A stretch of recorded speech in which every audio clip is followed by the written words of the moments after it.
Alhamdulillahirabbil alamin, asyhadu an la ilaha illallah wa asyhadu anna Muhammadan abduhu wa rasuluh. Allahumma shalli wa sallim ala Muhammad wa ala alihi washabihi wa barik wa sallim ajmain amma ba'du. Apa kabar teman-teman semuanya? Di kali kesempatan ini alhamdulillah kita bisa bertemu lagi dan belajar bareng Ustadz Didi di kajian kata kolbu. Untuk mempersingkat waktu, kita langsung persilakan Ustadz Didi, kita baca dulu semua, baca bersama basmalah dan waqrobi zidni ilman warzuqni fahman amin amin ya rabbal alamin. Semoga Allah mudahkan kita untuk bisa menerima pelajaran ini. Monggo Ustadz Didi. Bismillahirrahmanirrahim. Assalamualaikum warahmatullahi wabarakatuh. Waalaikumsalam warahmatullahi wabarakatuh. Alhamdulillah. Alhamdulillahillazi lahu ma fis samawati wa ma fil ardi wa huwa fil akhirah wa huwal hakimul khabir. Asyhadu an la ilaha illallah wahdahu la syarikalah wa asyhadu anna Muhammadan abduhu wa rasuluh. Amma ba'du. Untuk Mas Mami ngalah dulu, kata tawafnya belum dibahas. Apa nanti kita tetapi saya ingin mengejar antara keterkaitan yang kita telah pelajari kemarin, butun, batin, yang berhubungan dengan nafsu, apalagi dulu juga pernah ditanyakan Mas Darman mengenai afidah, hati itu juga.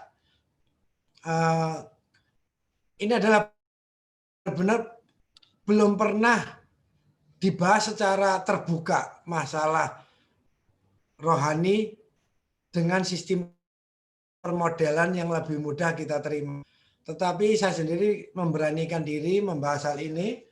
Bagi teman-teman sendiri, mohon tidak mempermasalahkan masalah idiom atau apapun. Misalkan untuk malam ini kita masalah kolbu. Banyak orang yang mengartikan kolbu itu sebagai jantung, atau kolbu itu sebagai hati, sebagai liver. Terus bandingkan lagi bahasa Inggris, kolbu itu sebagai heart itu bisa sebagai jantung, hal tertentu lalu loncat lagi bisa sebagai liver. Kalau pengertian batin sebagai hati, sebagai bukan liver, karena liver sendiri dalam bahasa Arab itu lain lagi. Tapi kalau jantung juga dalam Al-Quran itu berarti watin. Nah, saya tidak mau terjebak di dalam hal itu, tetapi saya lebih concern kepada inti dari keilmuan itu sendiri. Jadi saya nggak mau terjebak ke dalam masalah istilah-istilah. Yang saya pakai di sini adalah bahasa Arab yang Qurani. Jadi bahasa Arab yang ada di dalam Al-Quran. Kalau saya sendiri menyebut jantung, itu adalah di Al-Quran sebagai watin.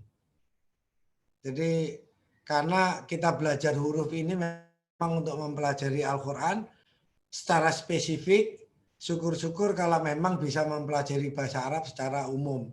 Tetapi saya sendiri mendedikasikan hanya untuk Al-Quran dan hadis. Jadi kita kembali ke situ sehingga untuk kontroversi atau perdebatan masalah dengan bahasa Arab atau apa, saya tidak mau lari ke situ, saya hanya mau lari untuk khusus ke bahasa Arab yang Qurani yang ada di dalam Al-Quran dan khusus untuk bahasa hadis. Dan untuk malam ini juga ada beberapa review karena keterkaitan kolbu dengan batin dan butun liver itu sangat erat.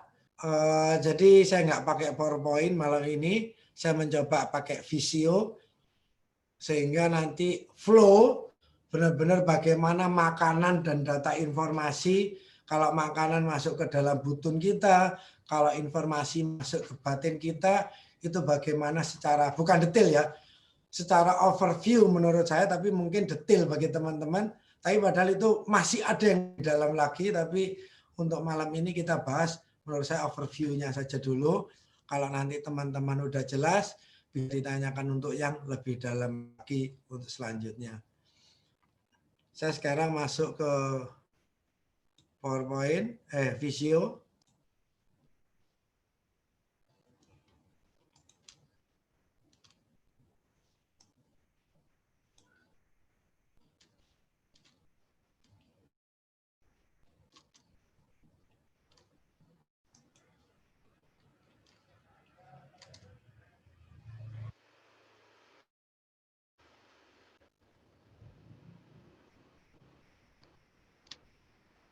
Bentar. Bentar.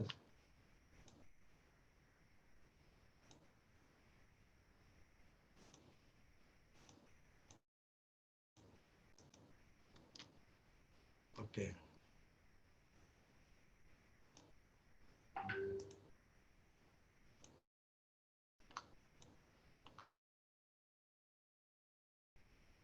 Nah ini. Karena saya sedang memakai Visio sebagai presentasi, sehingga kontrol di jari kurang begitu bagus. Tapi nggak apa-apa kalau nggak dipaksa semacam ini. Nah ini. Jadi di dalam pembelajaran masalah rohani ini, kita ada 3 step sebenarnya. Awal pembelajaran, lalu ini adalah bagaimana pertama kali hal terjadi, semacam anak kecil mulai mengerti, lalu setelah dia punya kemauan, di mana nafsu itu sudah mulai terbentuk atau akhir balik, dan terakhir pengkondisian, bagaimana kita membuat square wave bagi orang lain. Tetapi ini tidak untuk pelajaran umum karena ini cukup krusial.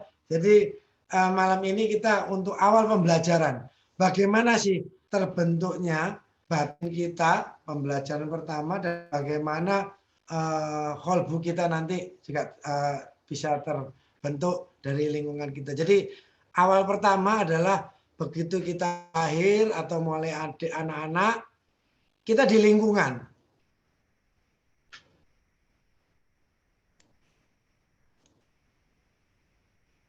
Nah, lingkungan itu ada banyak perbedaan lingkungan. Ada lingkungan yang penuh dengan kasih sayang, atau lingkungan yang benar-benar tertata lah. Bagaimana pendidikan atau apapun di situ terpenuhi dengan cukup beserta kondisinya. Ada juga lingkungan yang belum tertata, sehingga masyarakatnya kasar atau kita sebut kadang-kadang barbar. Mereka biasa mengucapkan sesuatu yang kurang begitu bagus. Itu lingkungan dalam arti kejiwaan. Ada juga lingkungan secara fisik. Bagaimana kita yang hidup di negara tropis, terbiasa dengan tanah yang subur, lembab, atau lingkungan Timur Tengah, lingkungan yang kering, panas, atau lingkungan yang benar-benar baik di Timur Tengah maupun di Indonesia, tapi lingkungan yang kotor, yang benar-benar memang kurang higienis. Subtropis, di mana ada salju, ada 4 musim di situ. Ini membentuk rangsangan. Jadi lingkungan sekitar kita akan membentuk rangsangan. Lingkungan yang berbeda akan membentuk rangsangan yang berbeda pula. Lingkungan di negara tropis, di mana tanahnya subur, semua tumbuh tersedia dari alam, orang tanpa berusaha keras, hasil buminya sudah banyak. Lingkungan ini akan membuat tubuh menjadi sehat, bugar. Tetapi secara mental agak kurang bagus. Misalkan tidak terbiasa akhirnya untuk terobosan-terobosan yang luar biasa. Karena apa? Karena semuanya tersedia. Misalkan semacam itu. Tetapi orang-orangnya ramah. Punya apapun mau berbagi. Karena apa? Dari alam diberikan secara melimpah. Punya 10, misalkan kita di Indonesia ada orang panen di daerah lah. Dia panen rambutan. Kita nggak perlu mencuri, kita datang, Pak Le, saya minta rambutannya. Oh iya Le, diambilin 1 tas kresek, dikasihkan. Kenapa? Alam begitu melimpah di daerah tropis. Tetapi bagaimana di daerah Timur Tengah yang gersam? Di oase, air bisa saling bunuh. Makanya di sana juga rangsangan tersebut menciptakan bentuk karakter berbeda. Orang di daerah tropis, orang di daerah Jazirah mempunyai karakter yang berbeda. Mungkin orang di daerah tropis karakternya mungkin ramah, senyum. Tapi orang di daerah Jazirah mungkin masih ramah, tapi keras. Karena kalau oase mereka juga suburnya luar biasa. Tetapi bagi yang tidak ada oase, di situ ada kekerasan yang luar biasa. Hidup yang keras. Belum tentu juga membentuk watak yang khas, tergantung budaya di daerah setempat. Tapi bagaimana dengan daerah subtropis? Ini juga jauh lebih sulit. Mereka akhirnya bosan lah, di sinilah. Akhirnya di mana ada bangsa imperialis atau bangsa yang bisa dijajah dengan mudah. Ini menciptakan hal semacam itu. Rata-rata bangsa yang mudah dijajah adalah bangsa-bangsa sekitar daerah tropis, daerah khatulistiwa, karena sumber daya melimpah. Tetapi mereka kurang begitu struggle, karena buat apa terlalu struggle? Semuanya tersedia. Tapi bagi bangsa subtropis, mereka harus benar-benar tough. Kalau perlu mencuri atau menjarah atau menjajah negara lain agar mereka bisa hidup dengan kecukupan. Atau daerah Jazirah merupakan perbatasan antara tropis dengan subtropis. Nah, ini juga membentuk karakter tersendiri. Nah, disinilah lingkungan sekitar akan membentuk rangsangan terhadap diri kita. Lah, rangsangan itu bisa terjadi kalau ada alat sensor. Tubuh kita diberikan sensor. Tetapi ingat, di Al-Quran diingatkan, kita diberi sensor mata, kita diberi sensor telinga yang canggih, bisa mengerti ucapan, mata bisa visual melihat sesuatu punya makna. Ini nanti untuk diuji, untuk dipertanggungjawabkan. Jadi alat sensor yang dipasang pada manusia itu adalah alat sensor yang terbaik dengan teknologi tertinggi. Maka telinga kita bisa membedakan percakapan, mata kita bisa mempunyai kode-kode tertentu yang bisa mencerna. Tetapi kambing, ayam, atau hewan-hewan lainnya tidak punya hal semacam ini. Mereka diberi mata, tetapi tidak begitu canggih, tidak secanggih yang diberikan ke manusia. Tapi kita nanti diminta pertanggungjawaban. Itu yang kita harus ingat nanti. Alat sensor ini menerima dua macam mode. Ada secara fisik, ada secara non-fisik. Kita sekarang berbicara masalah ba to nun. Yang satu bermakna butun, perut. Yang satu bermakna batin, batinia. Sesuatu yang ruhania. Untuk keperluan butun, kita membutuhkan makanan. Ini kebutuhan insan. Adapun untuk keperluan batin, kita memerlukan informasi. Ini adalah kebutuhan dari nas. Jadi nas kita untuk hidup itu butuh asupan informasi. Informasi masalah keimanan, informasi masalah ini. Untuk insan kita, wadah kita, untuk hidup butuh makanan. Butuh asupan berupa sesuatu yang keras, makanan. Jadi makanan sesuatu yang solid, real, eksak, ada terbentuk. Tetapi kalau informasi itu sesuatu yang imajiner. Ada, tetap kita bisa rasakan, tetapi tidak ada wujudnya.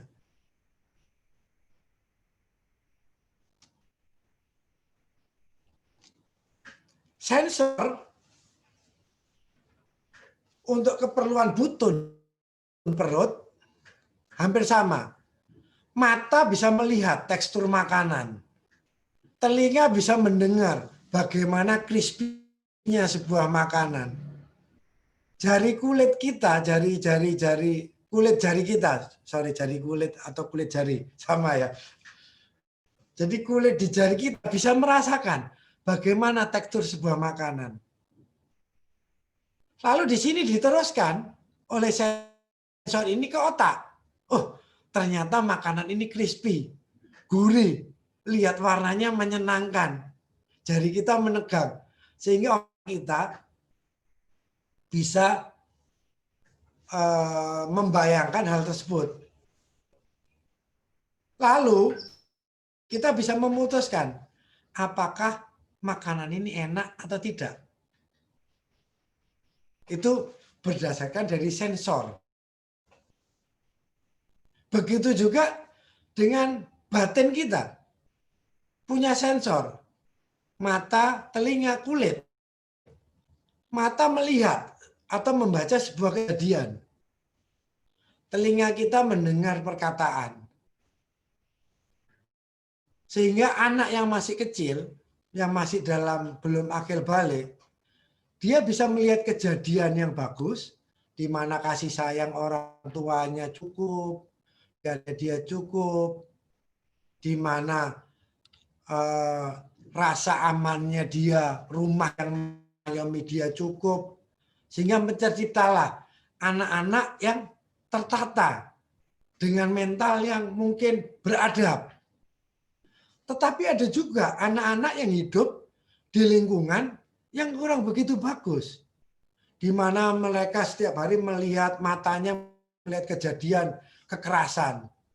Bagi dia memperingatkan seseorang dengan memukul adalah sesuatu yang lumrah.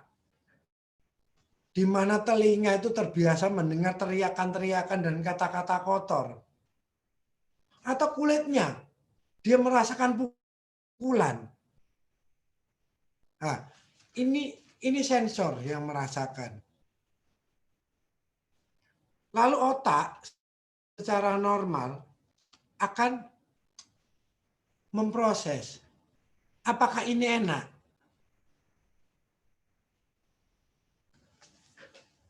Ini adalah tergantung kebiasaan lingkungan yang diterapkan. Bagi anak-anak yang terbiasa dengan kasih sayang, dengan ini, bagi mereka melihat pukulan, melihat sesuatu yang menyakitkan, itu tidak enak, akan ditolak.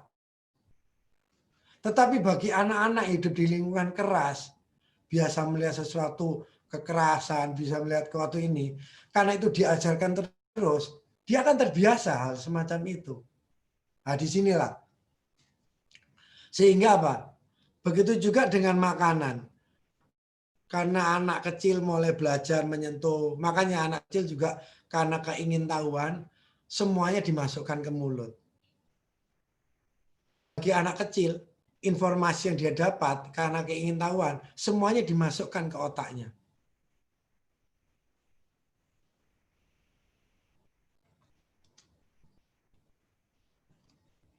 Jadi kalau masih kecil, ini saya tulis keingintahuan.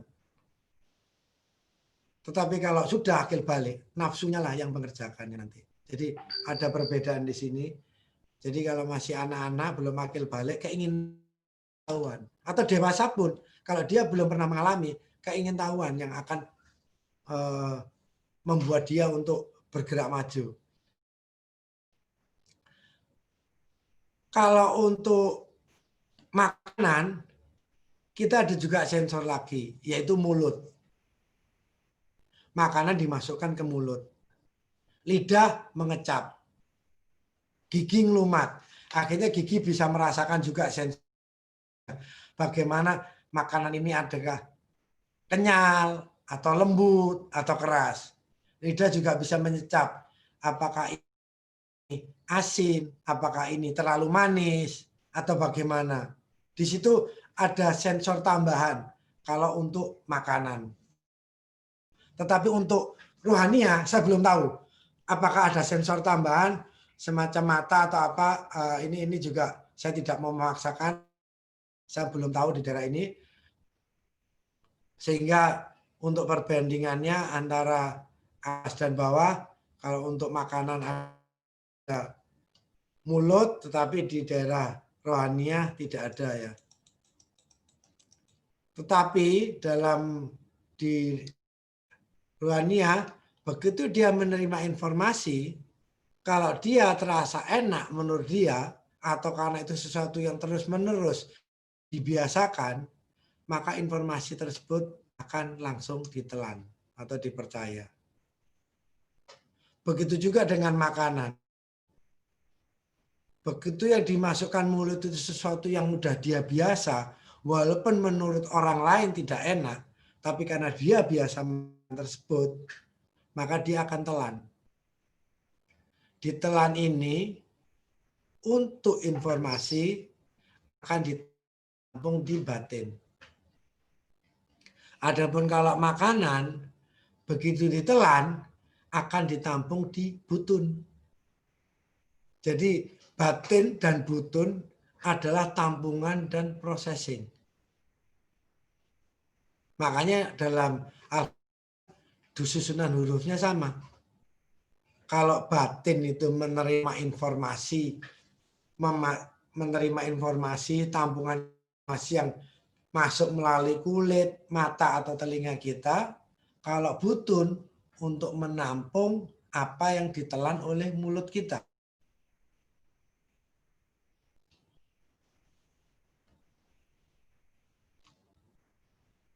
Jadi butun itu hardware, batin itu berhubungan dengan software.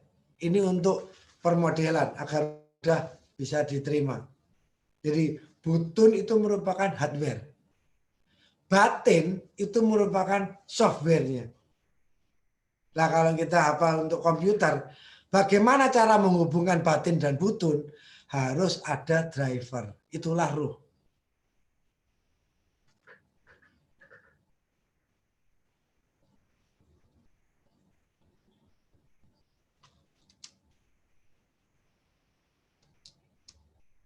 Di manakah letaknya butun? Letaknya butun adalah di lambung. Cara di dalam rongga perut. Kalau mobil itu ada di tangkinya atau di mesin, part dari mesin. Tetapi kalau batin, di mana letaknya? Batin letaknya di otak, rongga kepala. Jadi hard disk dengan prosesor itu ada di sini.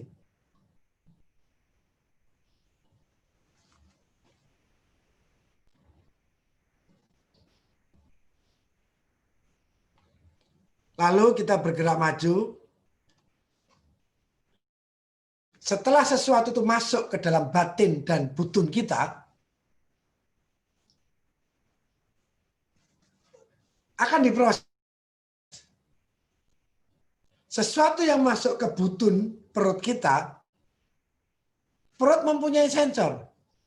Apakah ini bisa dicerna? Apakah ini mengandung alergi? Atau ini mengandung racun?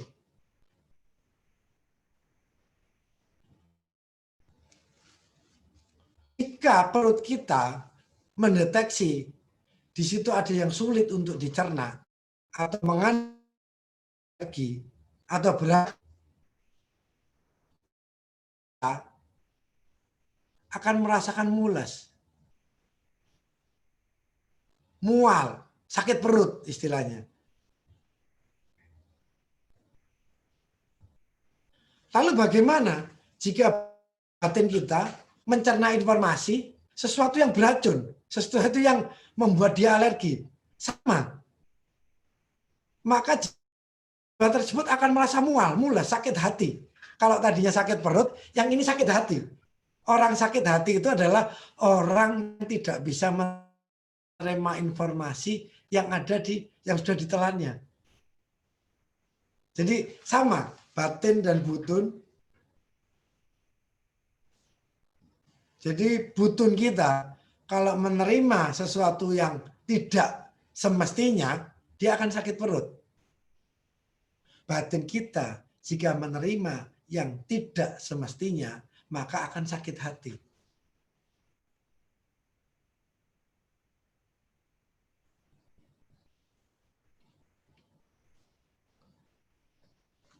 Dengan perut sakit, maka otak akan mengirim sensor ke sudur kita, ke dada.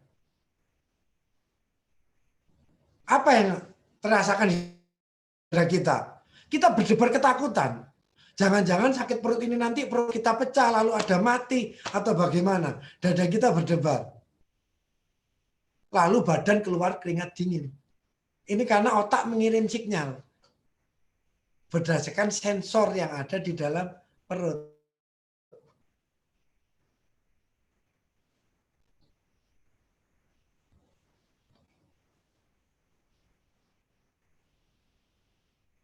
Begitu juga dengan batin kita. Kalau kita menerima sesuatu informasi, lalu informasi itu sesuatu yang tidak layak diterima, misalkan sesuatu yang menakutkan, hantu misalkan, ada orang takut terhadap hantu. Apa yang terjadi? Dadanya, sudurnya yang bergetar, ketakutan, dada berdebar, lalu apa? Badannya keluar keringat dingin. Sebenarnya apa itu? Itu otak yang mengirim sinyal. Tetapi karena kurang pengertian, sehingga orang apa? Oh, letaknya batin itu di sini. Dia menepuk dada sebelah kiri, di jantungnya dia. Karena jantung karena menerima enzim itu keluar karena sinyal dari otak. Dari batinnya dia mengirim sinyal. Kalau kita selalu dalam masalah agama, yang dibahas adalah masalah-masalah akidah. Sehingga apa? Semua getaran ada di dada. Tetapi kalau kita perluas, kalau yang dibahas masalah lapar, yang bergetar bukan di dada. Perut kita yang keroncongan. Nah ini karena agama tidak, ustadz lainnya tidak pernah membahas itu, sehingga mereka mengatakan bahwa kalau itu di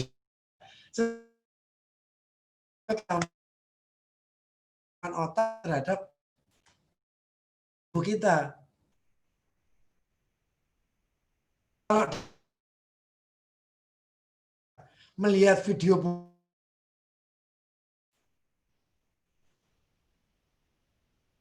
bukan lainnya juga ikut bergerak.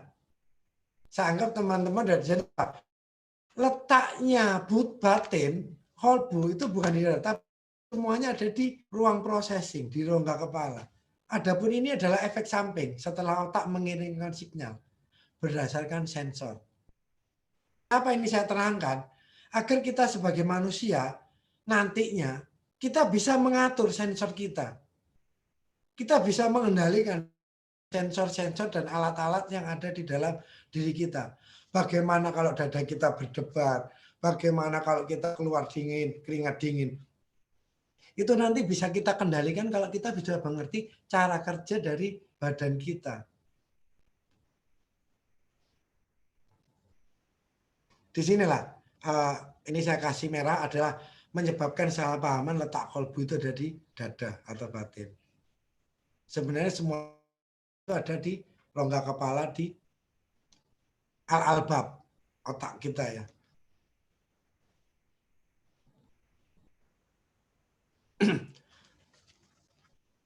Jika tadi beracun, tidak bisa dicerna, maka kita akan sakit hati. Begitu juga perut. Kalau tidak bisa beracun, alergi, maka akan sakit perut.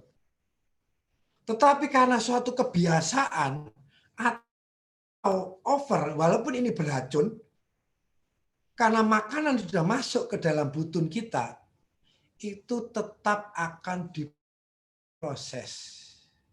Kalau tidak ada tindakan medis. Kalau ada tindakan medis, bisa dicuci perut atau dimuntahkan. Itu kalau butun. Lalu bagaimana kalau batin? Sekali informasi itu masuk, tidak akan pernah keluar. Ini jauh.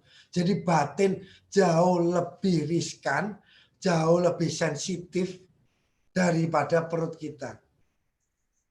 Karena perut kita merupakan bentuk fisik, begitu kita keracunan, segera ke UGD, dicuci perut, dimuntahkan, insya Allah selamat.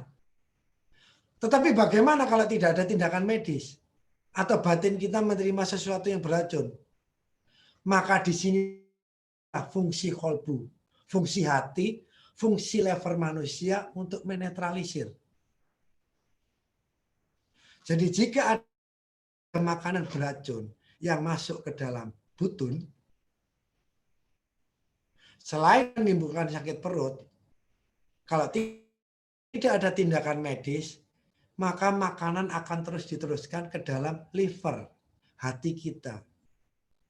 Fungsi liver adalah penetralisir racun. Untuk memecah glukosa juga.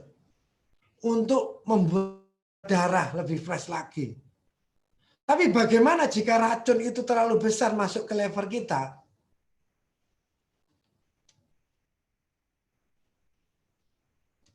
Jika racun itu terlalu berat, maka hati, kolbu, lever akan mengalami kerusakan. Bagaimana ciri kerusakan? Ada flek hitam.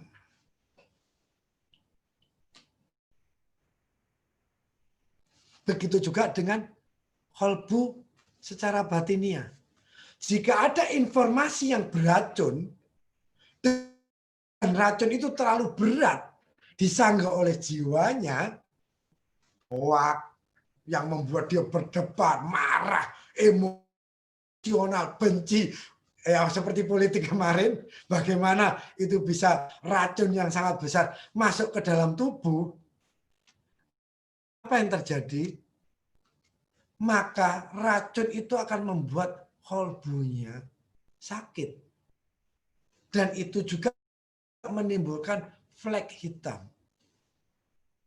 Bagaimana seorang pencuri atau koruptor, makanannya dia sehat, levernya dia sehat, tetapi karena batinnya dia mengetahui bahwa dia telah melakukan sesuatu yang tidak bagus, maka kolbunya dia teracuni. Disinilah kolbu manusia, karena dia teracuni berat, dia akan mendapatkan flek hitam.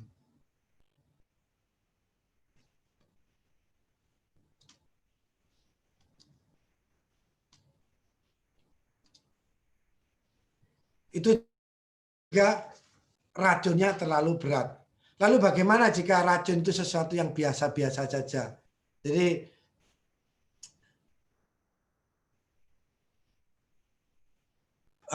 disinilah akhirnya ada hadis bahwa di dalam diri manusia itu ada segumpal daging.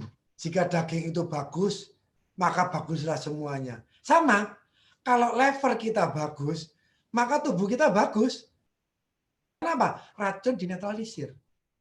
Tetapi kalau racun yang kita telan terlalu banyak, lever kita akan sakit. Dan secara medis jika difoto, memang ada flek hitam. Nah ini kita jadikan model. Bagaimana batin seorang koruptor. Atau batin seorang yang menerima informasi yang salah. Semacam pesta demokrasi atau politik kemarin. Karena itu racun terlalu besar, seorang koruptor yang mencuri bukan karena dia butuh makan, tetapi memang untuk menimbun kekayaan. Kalau seorang pencuri karena itu butuh makan, kolbunya dia tidak akan ada flek hitam. Karena dia pencuri untuk kebutuhan. Lingkungannya yang salah. Tetapi kalau orang sudah mencuri, korupsi hanya untuk menimbul kekayaan, itu udah racun yang luar biasa. Makanya orang yang mencuri karena kelaparan masih bisa ditolerir. Tetapi orang yang mencuri untuk korupsi menimbun, ini benar-benar nggak bisa ditolerir. Nah, bagi seorang koruptor yang menimbun sesuatu, batinnya dia tahu, dia telah melakukan sesuatu hal yang salah. Apa yang terjadi? Kolbunya dia akan mendapatkan flek hitam. Gelap dia. Tidak mungkin di kolbunya dia ada gambaran Allah. Karena kolbunya dia udah penuh dengan flek-flek hitam. Jadi gambar Allah sama sekali tidak ada di situ. Begitu juga orang kalau keracunan hoak yang sangat luar biasa. dia terima itu, dia telan. Kolbunya dia akan hitam. Apa buktinya? Sama-sama saudara muslim saling menyerang.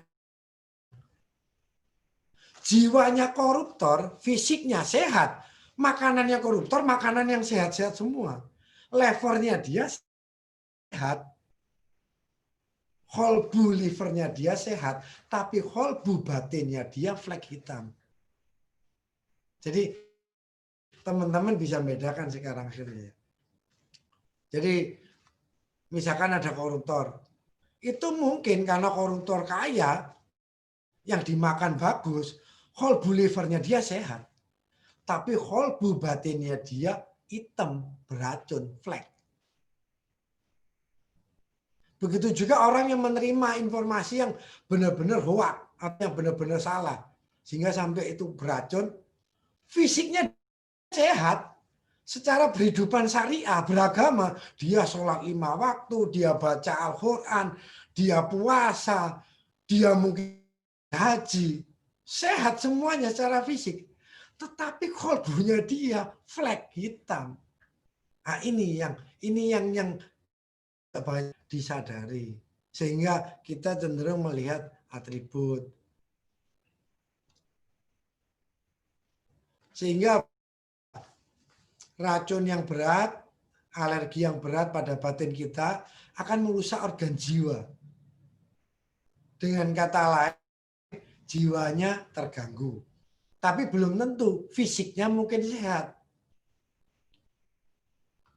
Tetapi kalau yang masuk makanan itu terlalu beracun, levernya tidak bisa menetralisir, maka itu akan merusak organ lainnya. Ginjalnya mulai kena berkarat, tekanan darah tinggi, jantungnya banyak lemak, udah mulai organ lainnya udah mulai rusak. Sehingga disinilah segumpal daging itu. Kalau level kita bagus, maka tubuh kita bagus. Kolbu liver kita bagus, tubuh kita bagus. Kolbu batin kita bagus, jiwa kita sehat. Jika racun yang masuk ke dalam tubuh kita bisa dinetralisir oleh batin kita, maka informasi yang masuk itu akan menjadi pengetahuan, pengalaman yang baik untuk perkembangan jiwa. Itulah yang kita sebut ilmu yang baik. Begitu juga dengan makanan yang masuk ke dalam butun kita, lalu diolah oleh kolbu liver kita. Jika racunnya tidak sebegitu banyak, normal-normal saja, bisa dinetralisir, maka asupan yang masuk dari butun akan menjadi protein, lemak, gula yang baik untuk perkembangan tubuh. Itulah yang disebut gizi yang baik, asupan yang baik. Jadi apa-apa yang masuk ke butun dan kolbu kita baik, bisa dinetralisir, akan menjadi pengetahuan pengalaman yang baik, menjadi ilmu yang bermanfaat. Begitu juga makanan yang masuk ke butun dan kolbu liver kita bagus, akan menjadi asupan yang berguna, gizi yang baik. Apa yang terjadi? Badan yang sehat. Kalau informasi yang masuk ke batin lalu diproses kolbu juga sesuatu yang baik, menjadi ilmu yang baik, maka menciptakan jiwa yang sehat. Jadi kalau informasi yang diterima baik, makanan yang dimakan baik, jiwanya akan sehat, badannya akan sehat. Lalu bagaimana jika racunnya terlalu parah dan itu terjadi terus-menerus, yang masuk ke batin dan kolbunya sehingga tidak bisa menetralisir, maka organ jiwanya akan rusak, jiwanya terganggu, dan jiwanya dikatakan sakit.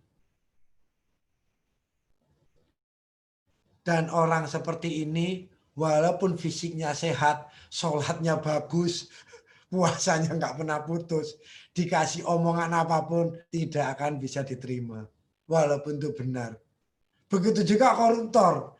Kalau itu sudah menjadi kebiasaannya dia, penyakit jiwa sudah parah, dia nggak peduli orang lain kelaparan atau apapun, dia tetap bisa menikmati korupsinya. Karena apa? Jiwanya dia sudah sakit.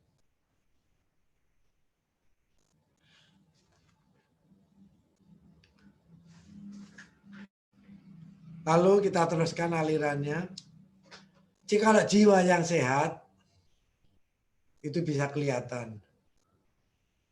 Dari muka yang berseri, orangnya ramah, terbuka. Tapi bagaimana jiwa yang sakit? Pasti akan selalu curiga. Dan secara kejiwaan dia pemurung. Seorang koruptor atau seorang pencuri kayu, imikisakan illegal logging, begitu ada jam 10 malam orang ketok pintunya tanpa pemberitahuan, dia akan curiga. Wah, ini pasti polisi, ini pasti gerebek. Dan hidupnya dia nggak pernah tenang.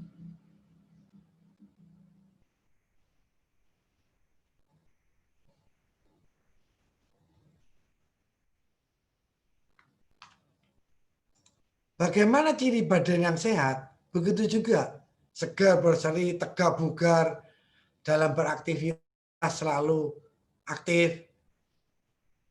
Lalu bagaimana badannya sakit? Lemah rentan. Untuk aktivitas yang terlalu banyak dia akan malas. Jadi sama antara jiwa dengan badan kita. Yang satu bentuk fisik, yang satu bentuk imajiner. Tetapi semuanya adalah mendapatkan perlakuan atau sistem yang sama.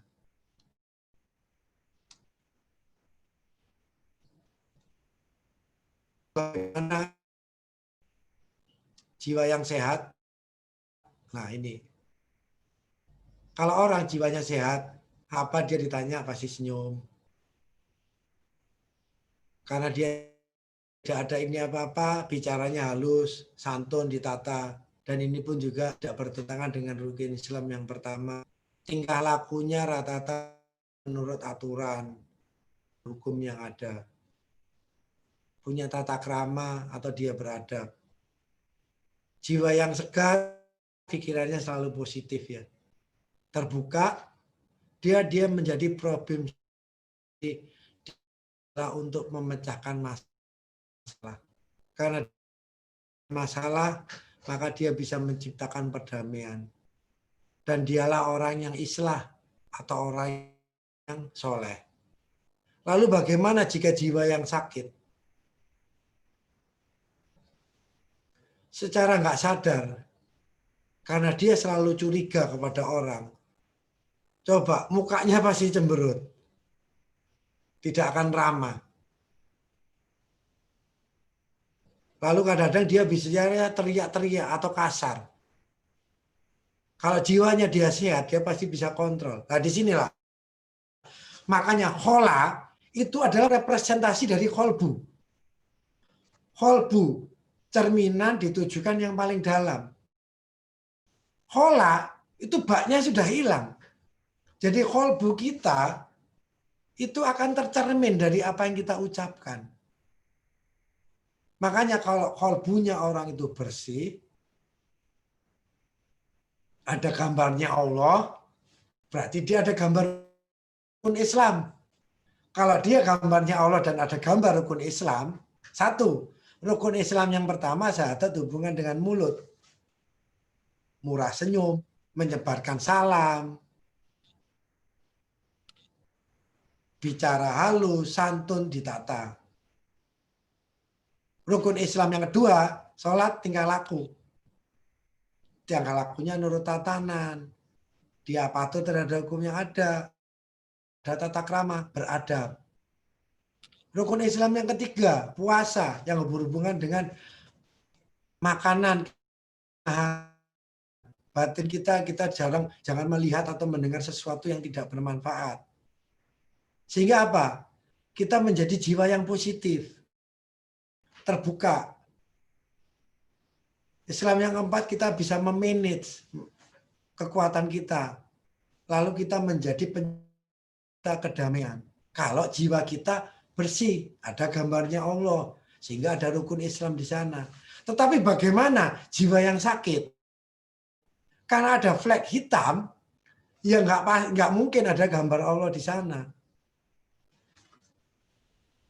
Teman-teman, jiwa yang gelap belum tentu dia menjadi orang yang gelap. Dia mungkin saudara kita yang muslim. Sholatnya pateng, sholatnya lengkap, puasanya lengkap, zikirnya nggak pernah diam. Tetapi jiwanya blank, di situ nggak ada gambar Allah. Dia sholat, tetapi dia tidak ada gambar Allah. Inilah wailulil musholin, celakalah orang yang sholat, orang yang lalai. Dia sholat melaksanakan perintah Allah, tetapi kolbunya dia gelap, tidak ada gambar Allah, ya dia celaka. Dia lalai untuk membersihkan kolbunya. Sehingga jiwanya dia, walaupun mungkin dia muslim yang bagus secara insan, secara fisik, tetapi karena jiwanya dia gelap, otomatis tidak ada gambar Allah di sana.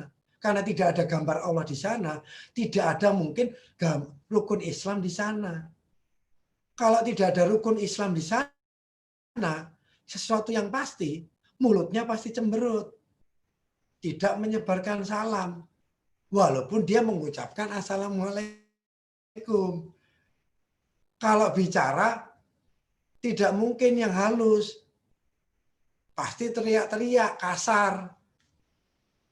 Karena di kolbunya dia tidak ada rukun Islam pertama. Begitu juga rukun Islam kedua. Dia mungkin sholat, sunahnya lengkap, mungkin tahajud, nggak pernah putus dua. Tetapi karena jiwanya gelap, tingkah lakunya dia tidak bisa dikontrol. Makanya dia kadang-kadang bisa melanggar aturan, tidak ada tata krama, tidak beradab, bertingkah menurut maunya dia. Karena apa? Tidak ada rukun Islam di dalam kolbunya dia.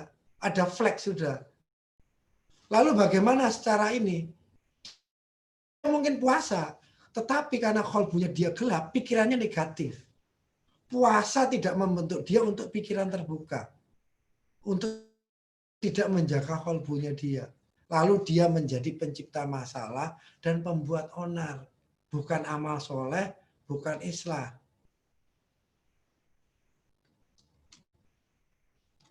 Disinilah akhirnya dua final. Jiwa yang sehat membentuk akhlakul karimah. Jiwa yang sakit membentuk akhlak yang buruk. Makanya Rasulullah memberikan kita tuntunan bagaimana melihat akhlak seseorang. Bukan dilihat dari sholatnya. Bukan dilihat dari puasanya. Bukan dilihat dari berapa kali dia pergi haji. Akhlak seseorang dilihat apa yang dia lakukan pada saat pertama dia mendapat masalah.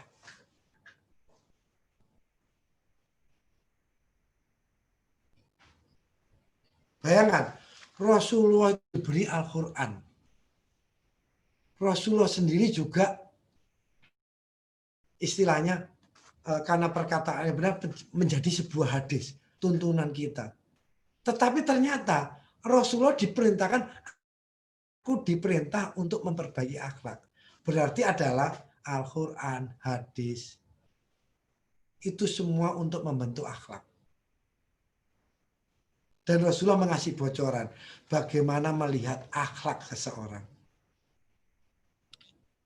Berarti bukan dilihat dari pintarnya dia baca Al-Quran. Bukan dilihat dari bagaimana aktifnya dia sholat. Bukan dari bagaimana dia puasanya. Bukan bagaimana berapa kali dia pergi haji. Tetapi dilihat apa yang dia lakukan pertama pada saat dia terkena masalah. Itulah akhlak seseorang. Dan akhlak ini adalah benar-benar cerminan dari kolbu, bak yang tidak terlihat. Begitu ada masalah mendadak, dia tidak sempat kontrol, kolbunya dia akan keluar, itulah akhlaknya dia. Tetapi tindakan kedua, ketiga, itu settingan. Makanya tidak diperhatikan. Tetapi pertama kali, itulah asli kolbunya dia. Mungkin ada seseorang yang kelihatan biasa-biasa saja. Tetapi begitu dia tertipu, uang habis, dia sambil senyum. Innalillahi wa inna ilaihi rajiun. Walaupun orang ini biasa-biasa saja, saya berani berkata, akhlaknya orang itu bagus.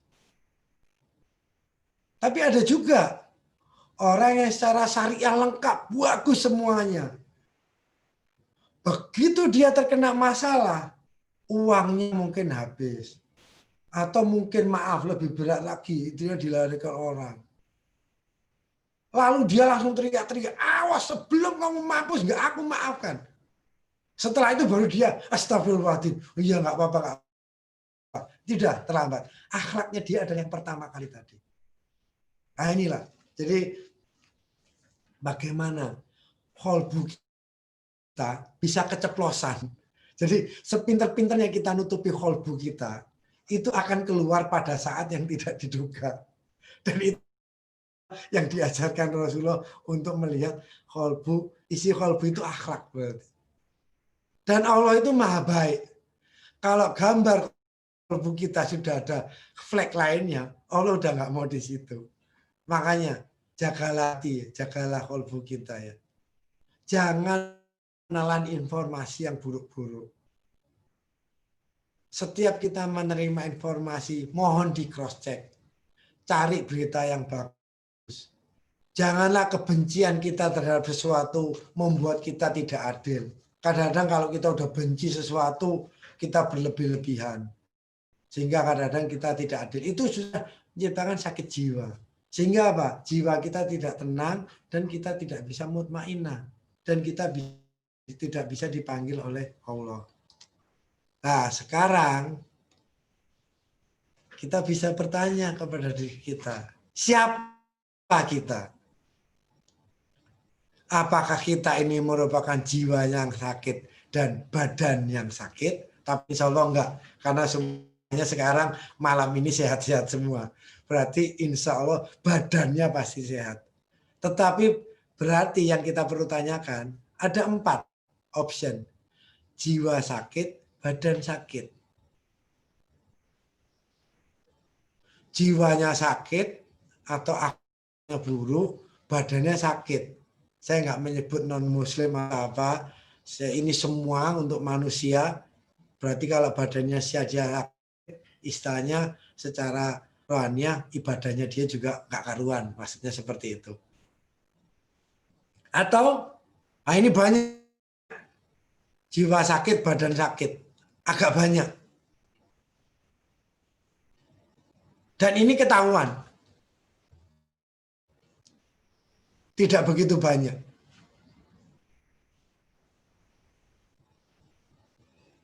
Yang banyak itu yang kedua, ketiga. Jiwanya sakit, badannya sehat. Ini banyak sekali.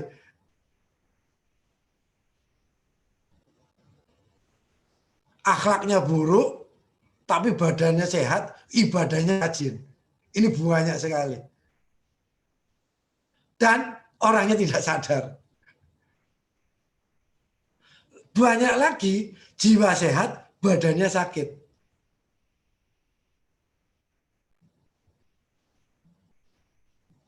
Jiwanya sehat, tapi dia nggak beribadah. Banyak nggak.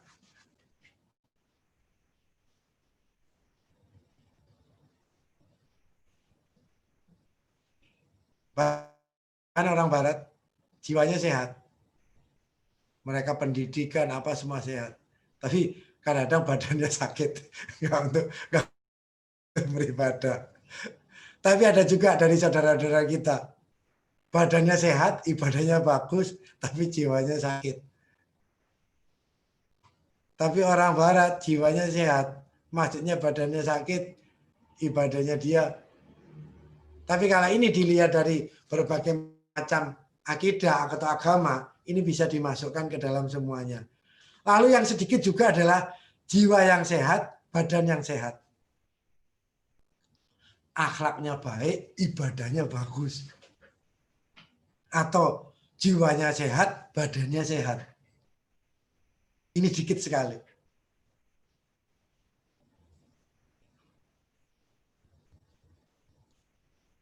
Jadi saya ulangi. Pertama adalah jiwa sakit, badannya sakit. Dari segi yang lebih tinggi, berarti akhlaknya buruk, udah nggak mau beribadah. Yang kedua, jiwa sakit, badan sehat. Kejiwaannya sakit, badannya sehat. Ditinjau dari lebih tinggi, akhlaknya buruk, ibadahnya bagus. Lalu yang ketiga, jiwanya sehat, badannya sakit. Ditinjau lebih dalam lagi, akhlaknya baik, tapi sayang, dia nggak beribadah. Nah yang keempat, jiwanya sehat, badannya sehat. Ditinjau lebih jauh lagi, sudah akhlaknya baik, ini sedikit. Yang paling banyak ini 2 dan 3. Jadi ini adalah untuk awal pembelajaran. Di sini masih belum tersangkut nafsu. Bagaimana seorang anak mulai kecil, belum akil balik, dia mempelajari lingkungannya sehingga dia sampai menjadi manusia dan terbentuklah jiwa dan badannya. Adapun mengenai jika dia sudah dewasa, maka di sini akan ada keikutsertaan dari nafsu. Lain lagi permasalahannya jauh lebih kompleks. Dan untuk sesuatu kepentingan yang lebih besar, baik atau buruk, inilah kita nanti bisa membentuk square wave. Jadi bagaimana kita bisa mengkondisikan jiwa seseorang melalui pengkondisian. Tetapi untuk malam ini kita bahas masalah pembelajaran dulu, sampai kita lebih mengerti, nanti bisa mendeteksi apakah jiwa kita sakit atau jiwa kita sehat. Tetapi kalau badan kita sakit, itu mudah deteksi.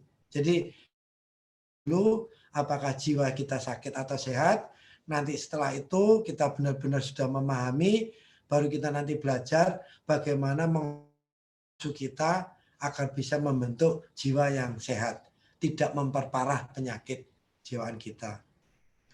Lalu untuk kita bentuk square wave.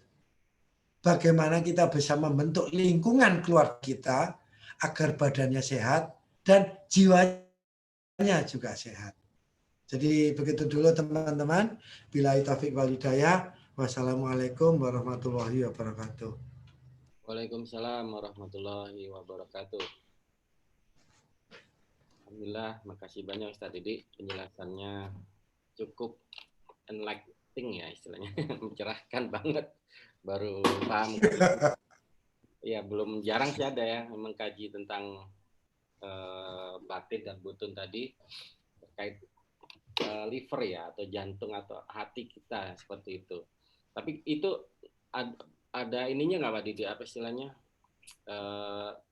Apa itu istilahnya ya? Gambaran atau pernah ada slide show-nya nggak Pak Didi? Misal jantung yang sehat itu seperti apa, terus yang kalau jantung nggak ada flag. Yang liver. Liver ada. Oh saya nggak siapkan ininya ya. Ada. Ntar. Din kata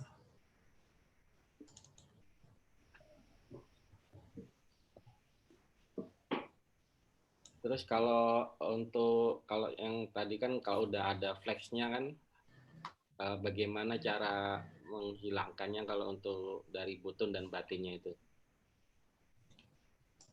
Nah, ini.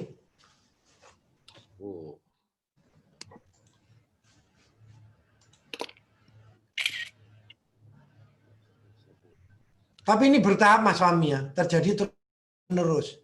Atau kecuali yang fatal, benar-benar racun yang luar biasa, yang benar-benar masuk sekaligus. Tetapi yang sering terjadi adalah sedikit demi sedikit bertahap sehingga akhirnya merupakan gagal liver, gagal hati. Kalau jantung nggak ada flag, Makanya di sini kenapa? Sebenarnya saya sendiri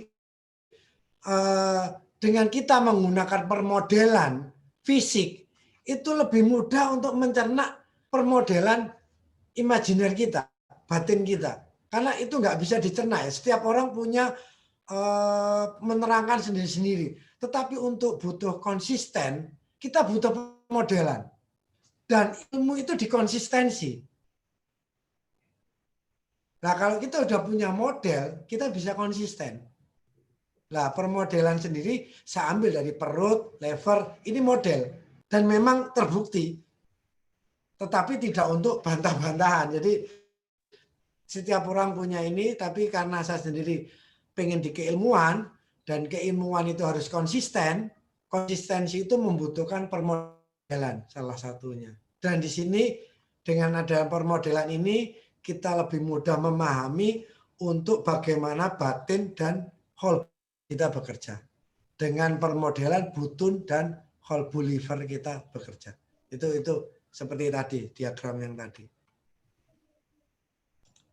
Untuk yang satunya tadi yang di bawah itu tadi, apa itu tadi?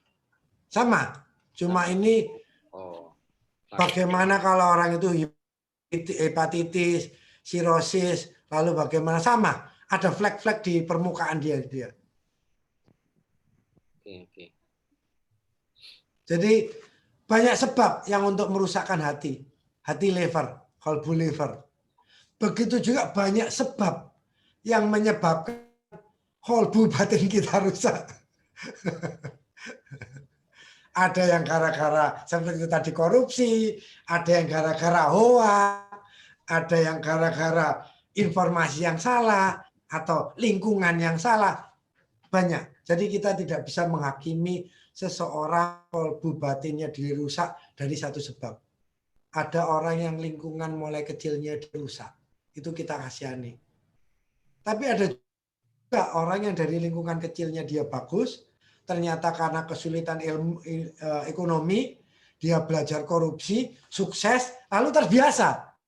Sehingga yang tadinya kolbunya bagus menjadi penuh flag hitam. Atau mulai kecil, anak di pondok, kolbunya bagus. Begitu keluar, salah pergaulan. Menerima informasi yang salah. Sehingga dia akhirnya menjadi, maaf seperti yang Mas Salam kemarin, dicap teroris atau apa. Karena dia menerima informasi salah. Pelan-pelan sehingga kolbunya akhirnya rusak. Menjadi flag hitam. Jadi banyak sebab, kita tidak bisa mengeneralisir. Lalu bagaimana cara mengobatinya? Dengan terapi, Mas Fahmi. Perlahan-lahan.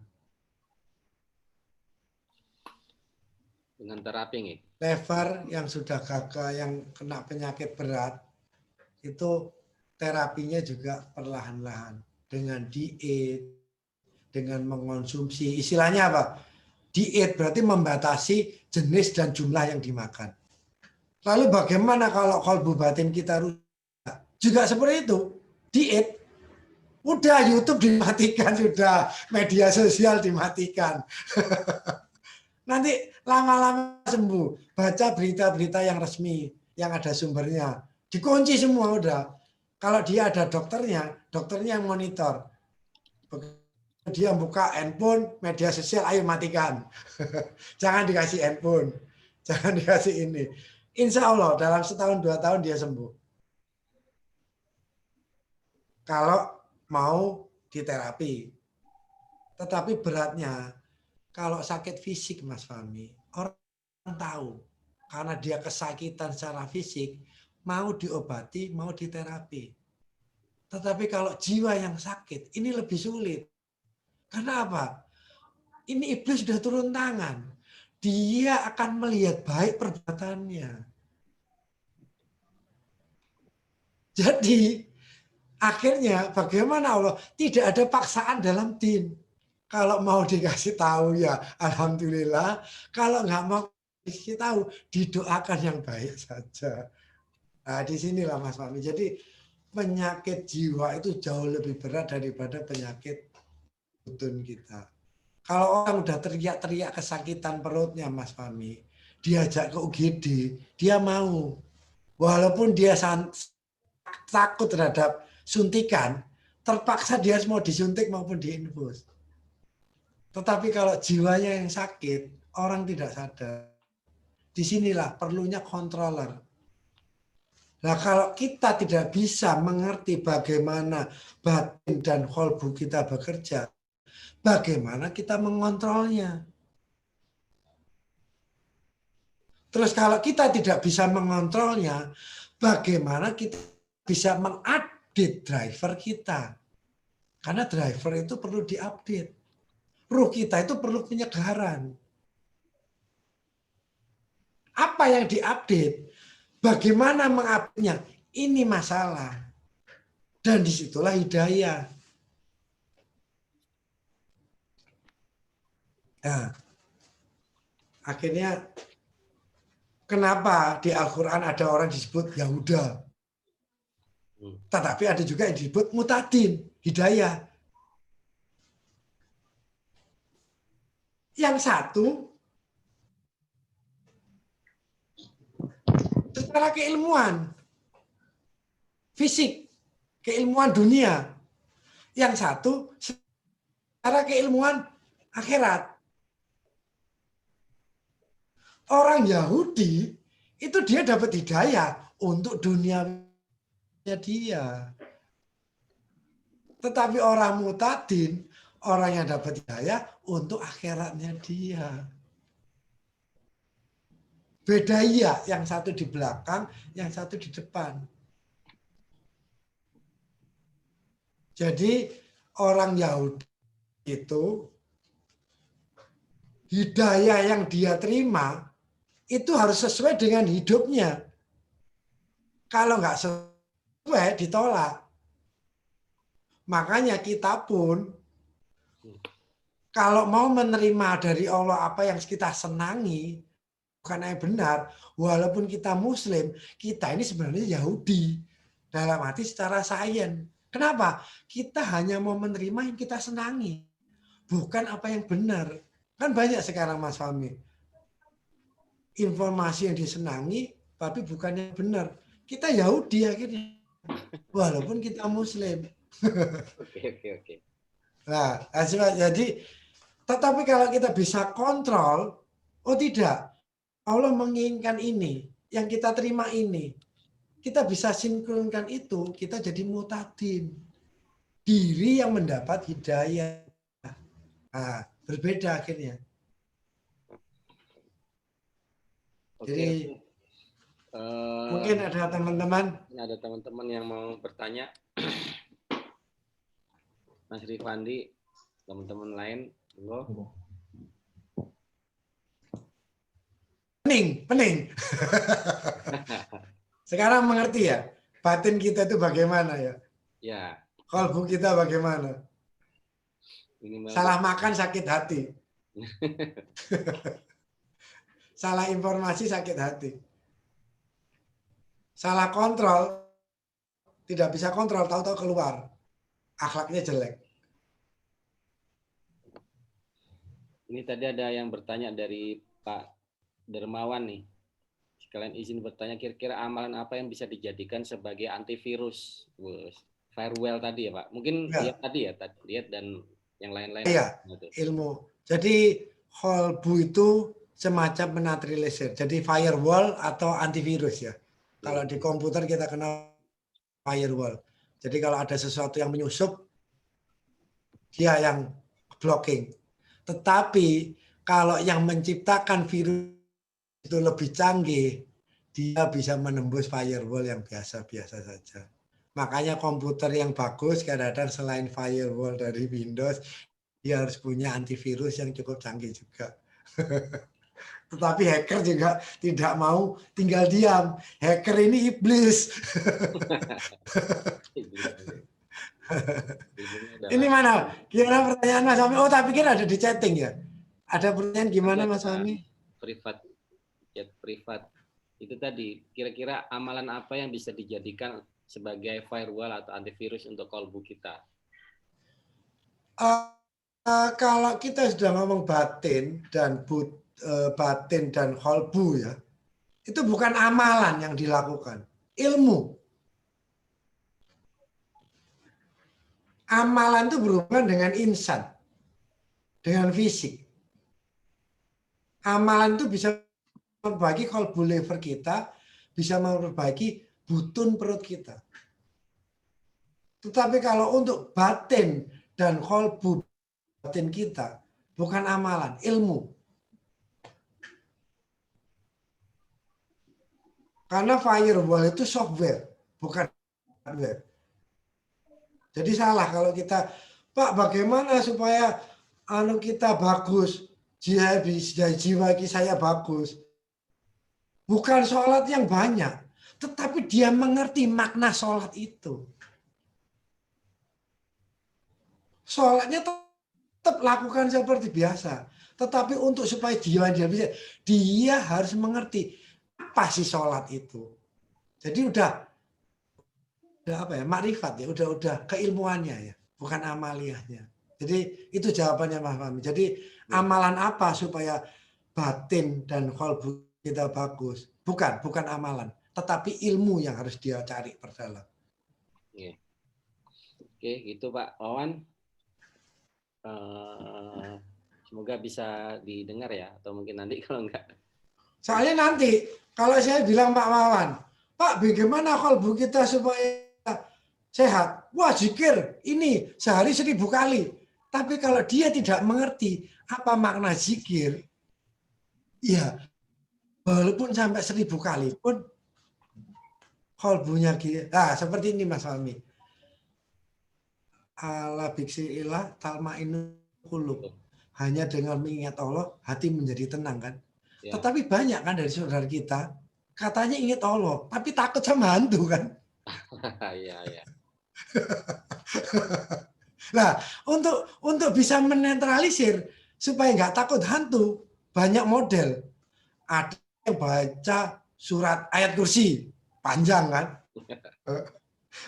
Atau ada yang juga baca Al-Fatihah, lebih pendek. Atau hanya cukup mengucap kata Allah. Atau dia tidak mengucap apapun, karena kolbunya dia udah gambar Allah. Nah, berarti di sini apa? Supaya dia nggak takut hantu. Bukan amaliyah yang harus dia lakukan. Ilmunya yang harus ditambah. Ilmunya. Oke. Siap. Jadi kalau kamu takut hantu, kamu zikir 1000 kali. Kamu baca ayat kursi. Begitu ayat kursinya lupa, dia ketakutan lagi. Padahal supaya nggak takut hantu, itu cuma butuh ingat sama Allah. Nah, berarti ilmu mengenai pengetahuan mengenai Allah yang harus ditambah. Jadi, seperti ini pertanyaan bagus. Bagaimana kita mengobati sesuatu tetapi dengan metode yang salah? Masalah batiniah diobati dengan amalia, nggak mungkin sembuh. Nah, ini juga sebuah keilmuan juga Mas Fahmi. Jadi pertanyaan Mas Fahmi tadi bagus. Jadi penyakit batiniah itu harus dikonter dengan keilmuan.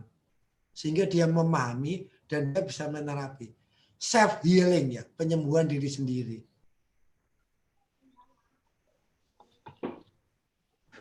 Oke, gitu Mas Fahmi ya. Iya. Terima kasih Pak Didi. Teman-teman lain monggo, ada pertanyaan? Mas Rahman nih biasanya nih. Jadi kalau nanti dulu ya, nunggu teman-teman dulu ya. Monggo teman-teman. Mas Rifandi. Ini berarti masih di luar nafsu ya Pak Didi. Dalam arti ilmu saja, tapi nafsu kan bisa menghias sesuatu yang sebenarnya itu buruk bagi kita. Tapi dengan adanya nafsu itu kan kita mengaburkan fakta-fakta itu tadi. Nah, makanya ini tadi kan Ya. saya bagi 3. Satu, pembelajaran. Ini masih ilmunya anak yang masih mau akil balik. Kalau udah nafsu, ilmu bisa dipermainkan. Ini lebih berat lagi, makanya pembahasan malam ini masih belum menyangkut nafsu. Masih pembelajaran bagaimana seseorang yang terbentuk dari lingkungannya dia. Anak kecil yang lahir di dalam satu lingkungan sehingga dia memasuki akil baliknya. Apa yang dia terjadi? Jiwanya bisa sehat, badannya bisa sakit, badannya bisa sehat. 4 option tadi. Tetapi kalau udah nafsu, walaupun dia belajar ilmu dan nggak bisa mengontrol nafsunya, justru ilmu ini yang akan dipermainkan oleh nafsunya dia. Ini jauh lebih kompleks. Makanya ini pelajaran berikutnya.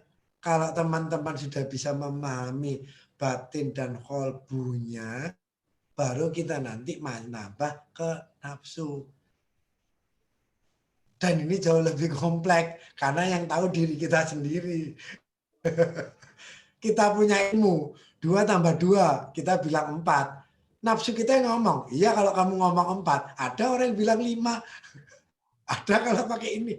Itu tuh nafsu udah berbicara. Jadi itu jauh lebih kompleks lagi. Jadi terkait untuk menetralisir tadi, salah satu metodenya dengan diet tadi ya Pak Didit. Diet, kalau mengenai batin, kita diet informasi-informasi yang sekiranya itu tidak baik untuk otak kita, terkait butun, makanan kita jaga, itu ya. Ya. Jadi kalau kita sudah lambung kita kena, kasarannya, otomatis ya, butun lambung kita kena, gampang. Semua udah ilmunya ilmu real, ilmu katon, ilmu nyata. Jangan makan pedas. Jangan telat makan. Kalau makan jangan langsung terlalu banyak. Yang kecut-kecut dikurangi. Minum antisida. Jelas kan? Ada dietnya, ada terapinya. Nah, karena kita menggunakan permodelan butun perut kita, maka permodelan tersebut bisa disamakan untuk memperlakukan batin kita. Jadi kalau batin kita sudah terlanjur kronis akut kayak sakit emah, batin kita juga harus diobati sama diterapi. Apa? Informasi yang diterima mulai dibatasi. Jangan semuanya jalan. Sekarang perut kita masih enak, batu nggak mungkin kita makan. Karena apa? Tangan kita merasakan, kita tahu kapasitas gigi kita. Kecuali orang racun makanan. Tapi kalau batin kita tidak tahu, itu batu bisa kita telan ya. Sehingga batin kita rusak, rompal udah gak karuan. Nah, bagaimana mencegah itu terapinya? Jadi batasi informasi. Pelajari Al-Quran ilmunya. Pelajari hadis ilmunya. Pelajari jiwa ilmunya. Sosial media yang tidak perlu, yang tadinya buat gosip, buat cari adrenalin atau apa, tutup semuanya. Nanti lama-lama dia sembuh. Yang tadinya dia berkata gini apa, lama-lama santun, pelan. Nah, tergantung. Kalau udah sembuh, tahu-tahu informasi makannya nggak karuan lagi, ya sakit lagi. Begitu juga butun kita, perut. Ya. Pada sakit lambung, mah takut mati, mau diet. Nggak makan kecut, nggak makan sambal, makannya teratur. Begitu sembuh, makannya ngawur lagi. Ya sakit lagi. Semacam itu Mas Ivani. Batin kita juga semacam itu. Masuk ke lever kita. Micin dimakan habis-habisan. Zat pewarna pakaian dimakan habis-habisan. Karena apa? Karena enak ya. Enak kan saus pakai pewarna pakaian kan? Saus tomat. Makan. Bagi perut nggak apa. Whole lever kita yang akhirnya hancur. Itu kalau apa itu namanya di rumah sakit sendiri untuk tes ngelihat liver kita kayak mana itu kayak ada juga nih Pak Didi. Kenapa Mas Fahmi? Kalau misal kita pengen tahu kondisi liver kita di kayak mana seperti tadi, apakah sudah rusak berapa persen tuh kalau di rumah sakit ada juga nggak ya? Ada dikontrol. Sikot Ada atau ya? apanya kan ada. Tes lab, tes cek darah ya. Ada ya tes labnya. Bahkan ada teman yang empedunya terbungkus lemak pun itu Ya. ada. Karena apa? Selama ini manusia lebih cenderung mempelajari sesuatu yang nampak, jauh lebih mudah. Nah, justru itu, disinilah kebesaran Allah. Ternyata Allah menerapkan ilmunya itu secara konsisten.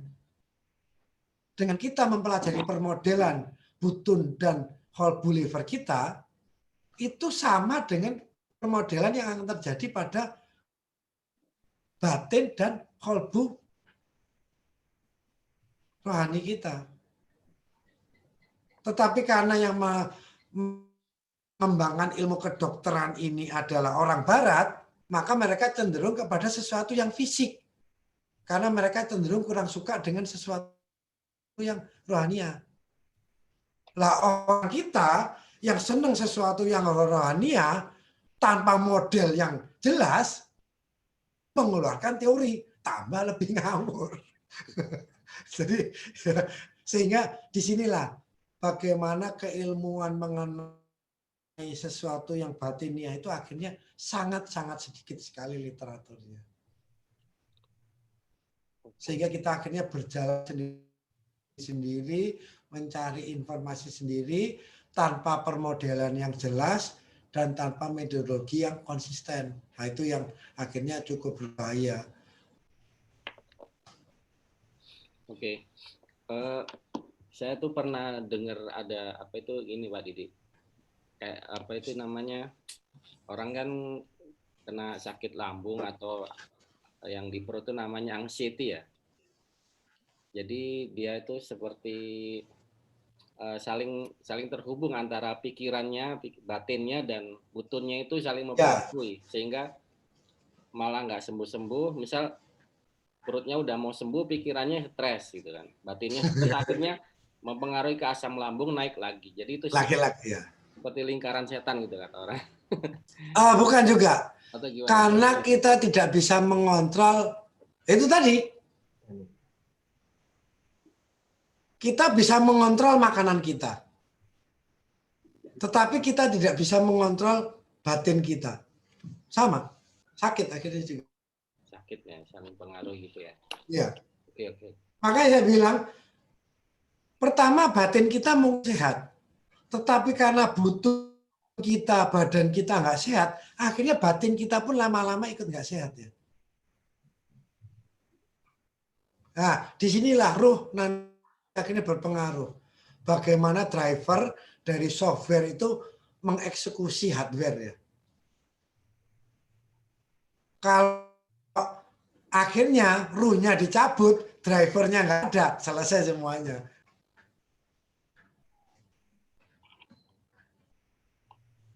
Dibutuhkan diet tadi ya Pak Didi. Ya. Dan untuk bisa diet kan orang itu berarti melakukan sesuatu yang semisal sesuatu yang buruk. Sudah menjadi habit kan berarti emang dibutuhkan motivasi, tekad yang sangat luar biasa. Iya. Kalau saya pernah dengar hukum kelembaman gitu Pak Didi, bahwa dikatakan dibutuhkan tenaga yang ekstra, energi yang jauh lebih besar untuk menggerakkan sesuatu untuk pertama kalinya. Iya, apalagi kelembamannya bukan kelembaman sempurna. Berarti banyak energi yang diserap. Berarti butuh untuk pemantulan ke bidang asal, ke bidang pantulannya, dibutuhkan energi 2-3 kali lipat. Kalau itu kelembamannya bukan kelembaman sempurna. Tapi kalau kelembaman sempurna enak, 10 keluar 10. Tapi kalau kelembamannya nggak sempurna, 20 cuma keluar 5. Sama dengan orang obesitas, kegemukan, pengen kurus. Dia harus mau menahan diri. Tapi apakah dia kuat? Nah, ini masalahnya. Dia harus prihatin. baru diet sehari, besoknya nemu pizza, nemu roti yang enak, udah nggak tahan, udah mati, yang penting makan enak. Sama, batin kita juga kalau udah obesitas, kuat nggak kita diet? Tetapi diet yang benar juga. Jangan diet yang hoak. 1 minggu turun 20 kilo. Wah, bukan diet, tetapi akhirnya jangan meninggal. itu sama dengan batin kita. Kita pengen diet, tapi dietnya terlalu ekstrim, nggak menurut ilmu. Bukannya jiwanya tambah sehat, akhirnya itu tadi jadi square wave, sakit ditumpuk sakit. Kava berarti memiliki peran penting di sini tadi. Kenapa? Kava, maksudnya Ya, secara bertahap. Secara bertahap lebih bagus. Dan semuanya memang niat. Mas Ifandi tahu artinya niat dari hurufnya? Nun dengan tak. Ketentuan yang kita tanamkan ke dalam diri kita. Jadi untuk melakukan sesuatu, nunnya itu harus kita tentukan sendiri dulu. Itulah niat. Lah bagaimana niat kita bisa bagus kalau kita nggak ngerti ilmu? Apa yang dinunkan ke diri kita kalau kita nggak ada ilmunya? Jadi kalau kita obesitas, kita niat. Nun ke dalam diri kita. Apa? Nun masalah makanan. Itu kita tanamkan. Oh ternyata nunnya itu nggak boleh makan berlemak. Nggak boleh makan terlalu asam, terlalu pedas. Karena nun itu sudah kita tanamkan ke diri kita harus konsisten niatnya. Sudah tanam, kita harus konsisten. Oh jangan makan yang begitu pedas, jangan makan yang asam. Begitu juga niat yang kita tanamkan untuk batin kita kalau mau penyembuhan. Kalau kita nggak ngerti ilmunya, nun apa yang mau kita tanamkan ke diri kita? Akhirnya kita doa kosong. Kita doa kepada Allah, tapi kita nggak ngerti apa yang kita doakan. Akhirnya Quran sebut, kita sering berdoa tergesa-gesa tanpa mengerti sebenarnya apa yang kita mau celaka, mau benar itu kita hanya asal ngomong ya. Nah, itu yang dicelakan oleh Allah. Karena kita nggak paham. Jadi niat kita pun akhirnya nggak karuan. Ini ada pertanyaan terakhir kayaknya ini ya dari Mas Rahman. Assalamualaikum, izin bertanya Pak. Jadi sebenarnya yang membentuk karakter batin kita tergantung asupan informasi yang kita terima nih Pak. Karakter batin tergantung dari informasi yang kita terima. Ini pernyataan. Pernyataan. Ini untuk ini. Jadi sebenarnya yang membentuk karakter batin kita itu tergantung dari asupan informasi yang kita terima. Benar? Yeah. Kalau dari lingkungannya sendiri ya. Tadi keras tuh, yang satu. Sekarang gini aja. Satu lembut itu gimana Pak? Maksudnya kayak di Indonesia seperti tadi kan Indonesia cenderung ya ada baiknya tapi buruknya banyak karena terlalu lembam tadi. Sementara kalau yang padang pasir terlalu terpantul-pantul gitu gimana tuh? Harus. Iya, kelembaban sempurna keras akhirnya. Cari titik tengahnya gitu. Ya? Makanya Mas Fahmi, disitulah Allah itu menciptakan budaya ya. Iya. Islamnya kita sama.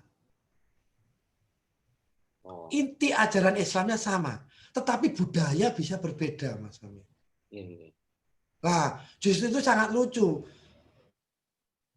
Kalau budaya Arab dipaksakan di Indonesia, budaya Barat dipaksakan di Indonesia, budaya Indonesia dipaksakan di Barat. Berbeda, karena budaya itu adalah akumulasi dari lingkungan yang terbentuk ya.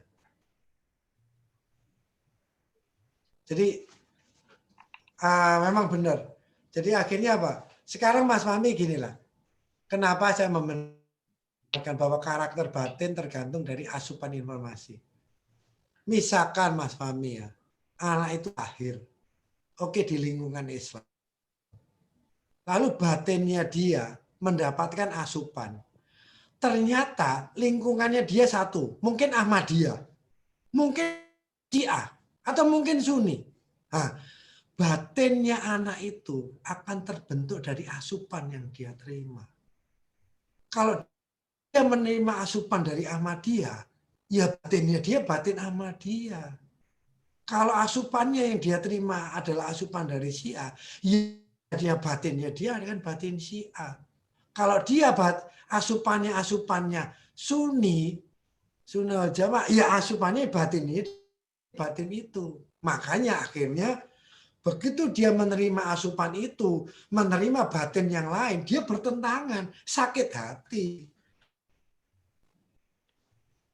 Orang Sunni menerima asupannya orang Syiah, mual Mas Fahmi.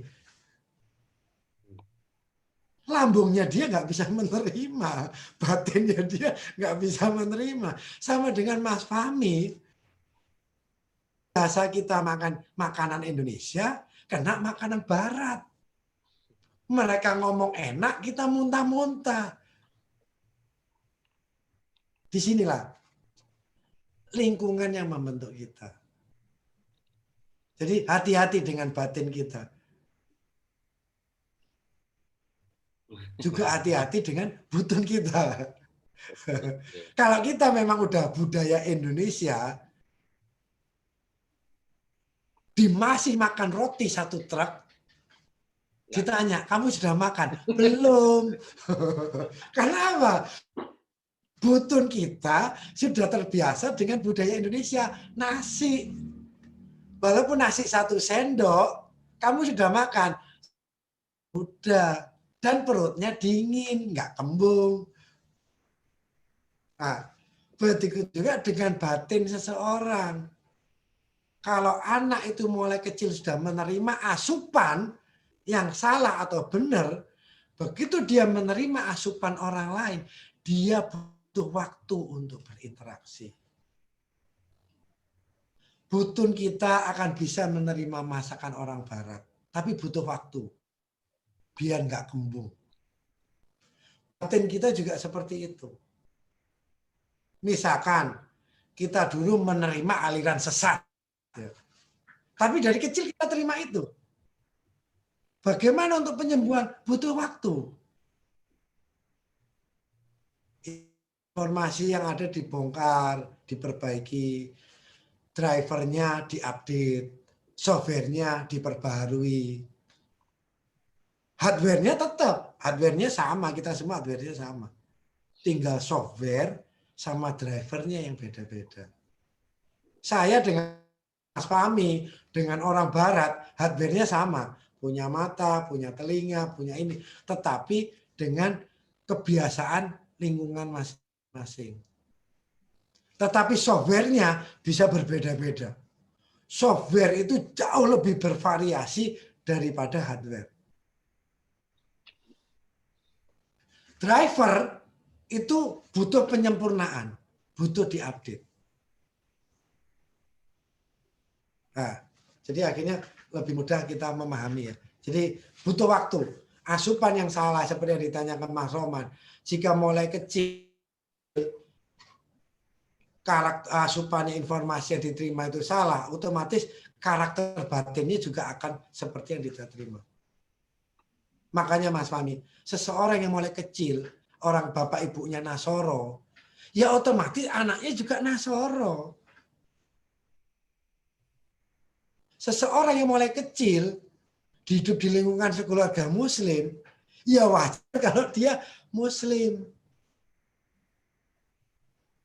Makanya setelah dia akil balik, setelah dia sudah cukup dewasa, nafsunya dia sudah mulai bekerja, Muslimnya dia harus diperbarui. Bukan karena orang tuanya, tetapi karena dia memang benar-benar mengerti Islam. Jadi di sini akhirnya mengerti ya, seorang anak yang mulai kecil hidup di keluarga Muslim, Islamnya karena orang tua. Karena orang tuanya bagus, alhamdulillah anaknya Muslim. Tetapi setelah dia akil balik, dia harus bisa menjawab, kenapa saya kok memilih Islam? Itulah dia memperbaharui niat dengan keilmuan. Sehingga apa? Banyak yang sudah mu'alaf dalam umur yang sudah dewasa, mereka jauh lebih mengerti kenapa mereka Islam daripada orang yang Islam mulai kecil dan tidak pernah mempertanyakan. Sama akhirnya jawabannya sama semua. Kenapa kamu Islam? Ya bapak ibu saya Islam. Kenapa kamu Nasrani? Iya soalnya bapak ibu saya juga Nasrani. Tetapi mereka tidak pernah mempertanyakan. Di situ akhirnya hidayah bermainnya. Jadi ya Mas Rahman akhirnya memang benar karakter batin akan terbentuk lingkungan asupan. Tetapi ini untuk sampai akil balik ya Mas Rahman ya. Tapi pada saat nanti itu sudah mulai ada nafsu lagi ceritanya. Jauh lebih kompleks, jauh lebih dinamis. Ini adalah persiapan untuk kita, anak-anak kita, untuk teman-teman yang masih muda, untuk membentuk calon keluarganya nanti. Bagaimana menciptakan informasi yang benar untuk generasi penerus kita. Nah, untuk Mas Fahmi belum terlambat. si ini, si kecil itu butuh asupan yang benar. Insyaallah Pak Didi, minta doanya teman-teman semuanya. Oke, kayaknya tinggal 4 menit lagi waktu kita nih. Monggo, apa udah ditutup, apa udah, apa masih ada tanya? Masih ada pertanyaan gimana? Besok lagi aja ya. Udah mungkin ya. Itu karena waktu udah mau habis, kita tutup kajian malam ini. Terima kasih banyak Ustaz Didi dan teman-teman semuanya atas kehadirannya. Alhamdulillahirabbil alamin. Wabillahi taufik wal hidayah. Assalamualaikum warahmatullahi wabarakatuh. Waalaikumsalam warahmatullahi wabarakatuh.